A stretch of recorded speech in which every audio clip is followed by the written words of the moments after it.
Hey everybody, this is Lousy, And this is Back End. and you are listening to We Been Drinking MMA podcast.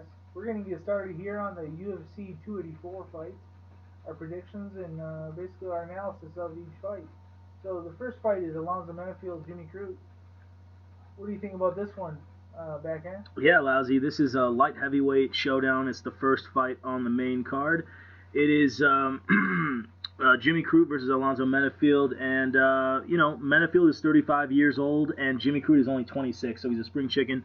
Yeah, big age difference. 8 years is a lot. And the main difference in the fight, so I'm going with, you pick Jimmy Crute. Jimmy Crute, and I would think smart money would be in the distance. Someone's probably going to get knocked out. Yeah, this is one of those fights where I feel like both of them kind of put themselves in harm's way. So for me, I will go with Crute, but I'm not going to. This is one of those fights where I want to live bet it.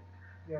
Again, the rest of the fight card, I have predictions for everybody, all the fights, and I'm going to put money on them going into it. But this one, it's just one of those fights where both of them have some good boxing, and they're strong boxers, like they have good power. And they both kind of leap in. Menifield leaps in even stronger, bigger leaps. But they both kind of go in aggressive, and they deal damage, but they also put themselves in harm's way, not in a horrible way, but kind of in a bad way. They're exciting to watch. Excuse me, that's the beer. And so the thing is that for me, they both have about 4 significant strikes per minute landed. However, Jimmy Crute has 4 takedowns per fight on average. That's huge. So, That's huge. Especially when Menifield does not wrestle. Yeah, Menifield does not wrestle. When he gets tired, he puts people in his cages, and he does gas out. Just watch that Devin Clark fight. You'll see that. Right. First round, he gassed out. All he did was press him against the cage wrestler.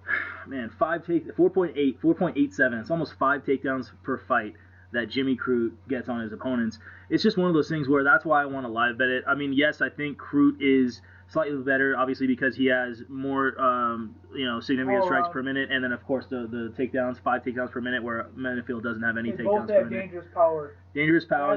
This is gonna be a fun fight to watch in general. Yeah, in my opinion, though, it's one of those things where if Crute cannot take down Menifield for whatever reason, the style matchup, then Menifield has a better chance to knock out Crute because Menifield has more power and he leaps in more aggressively and bigger leaps right at you like a jaguar. It's crazy, man, the way he leaps in. And that's why Menifield has so many KOs on his record. His finishing rate is ridiculous. If he wins a fight, he's only had 1 decision, meaning he's had like...